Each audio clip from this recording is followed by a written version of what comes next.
There are places in this world where time seems to slow down, where the air feels heavier and the silence speaks louder than words. Perry County, Ohio is one of those places. A quiet land of winding roads, dense trees, and forgotten memories. During the day, it appears peaceful, almost ordinary.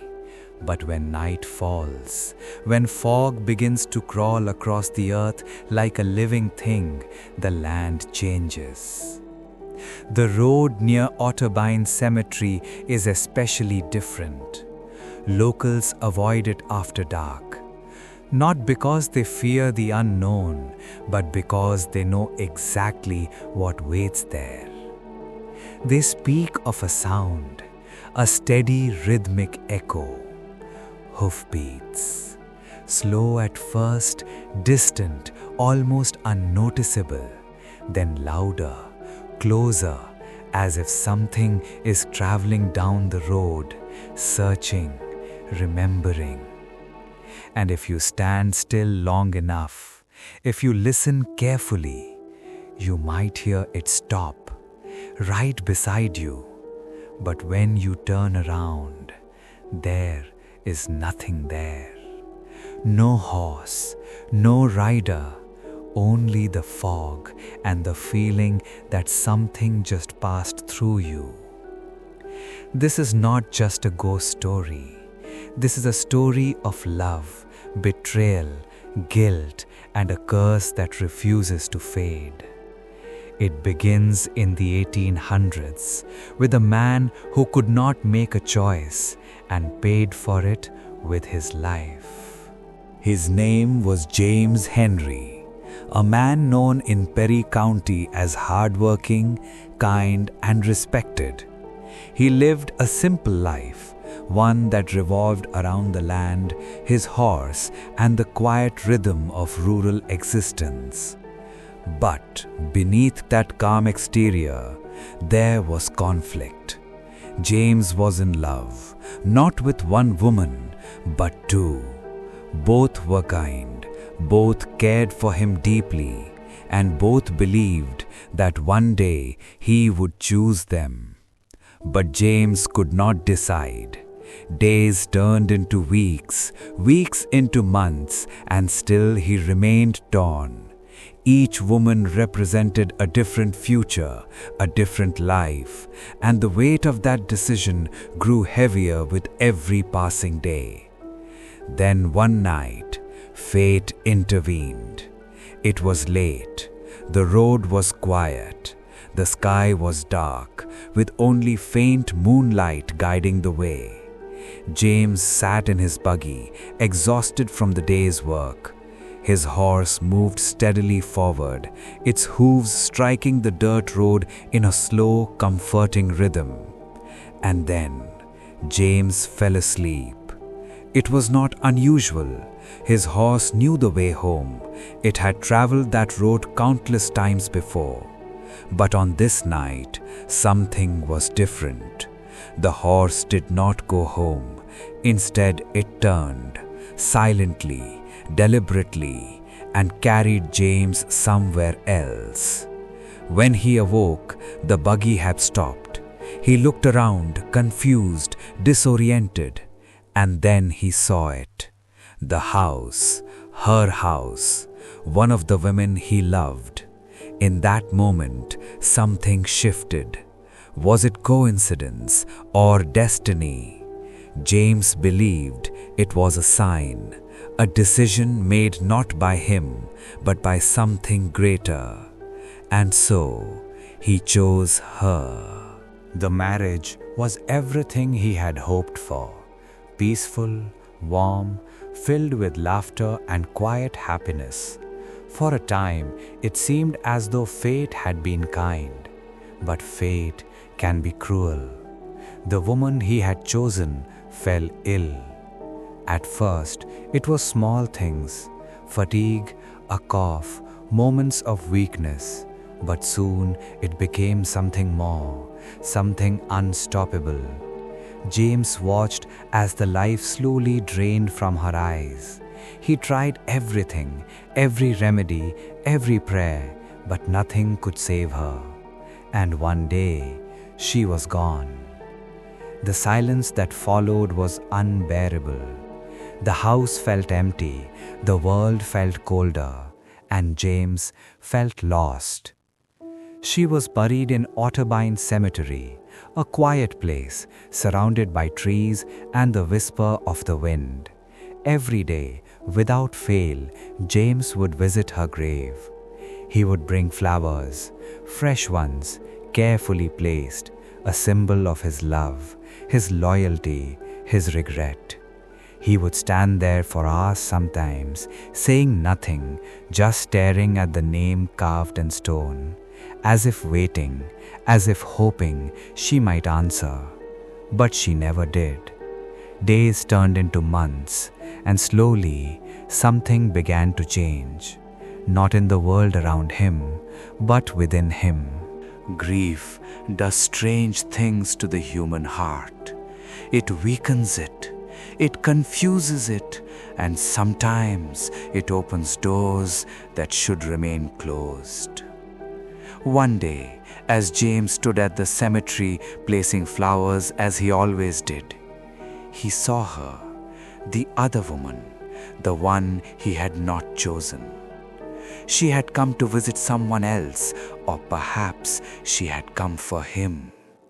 Their eyes met, and in that moment, everything they had once felt came rushing back. Memories, emotions, unfinished conversations. It started with words, simple, careful, then longer conversations, then laughter, then silence filled with meaning. It was not sudden, but it was inevitable. The past had returned, and this time James did not resist. They began seeing each other again, and soon they were married. It should have been a new beginning, a second chance at happiness, but something was wrong. Something subtle but undeniable. James stopped visiting the cemetery. At first it was occasional, then less frequent, then not at all. The flowers he once placed so carefully began to wither, then rot, then disappear entirely. The grave, once cared for, was left alone, forgotten, abandoned. But some things do not like to be forgotten. It began quietly, almost unnoticeable. A man passing by the cemetery, just another day, just another walk. But something caught his eye, something unusual, something wrong. He stopped, turned, and looked closer.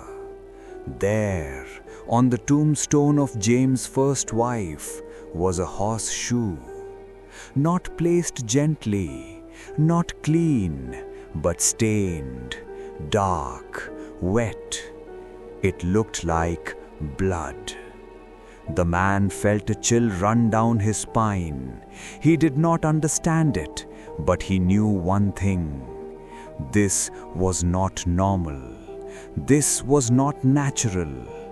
This was a warning. Without hesitation, he went to find James. He told him everything: the grave, the horseshoe, the blood, and what it could mean. A bad omen, he said, a very bad omen. But James, he did not listen. Perhaps he was too caught up in his new life. Perhaps he did not believe in such things. Or perhaps he simply did not want to face what he had done. He dismissed it, ignored it, and returned to his life as if nothing had happened. But the next day, everything changed. Morning came, quiet, still, like any other day. But inside the Henry household, something was wrong. James was missing. His wife searched for him, calling his name, checking every room, but he was nowhere to be found. Until she reached the stables. The door creaked open. The smell of hay filled the air. And there, on the ground, she saw him, James Henry, lifeless, still, gone. But it was not just his death that terrified her. It was how he looked. On his forehead, there was a mark, clear, defined, impossible to ignore. The imprint of a horseshoe. No weapon, no struggle, no explanation, just that mark. As if something had come for him, something unseen, something inevitable. News spread quickly. Fear followed, and the story became legend. But the legend did not end there, because even today, people speak of what happens near Otterbein Road. On nights when the fog rolls in thick and heavy, when the world feels distant and quiet, if you stand near the cemetery and listen, you will hear it. Hoofbeats, slow, steady, moving along the road, closer, closer, until it feels like it is right beside you. And then silence. Some say if you look towards the grave, you will see it, a faint glow, soft, unnatural. The outline of a horseshoe resting on the tombstone, shining in the darkness, as if marking something, as if reminding the world that love, when broken, can become something far more dangerous, something that does not forgive, something that does not forget, and something that never truly lets go. So if you ever find yourself walking that lonely road on a cold, foggy night, ask yourself one question. If you hear the hoofbeats behind you, will you turn around, or will you keep walking and hope it doesn't stop at you?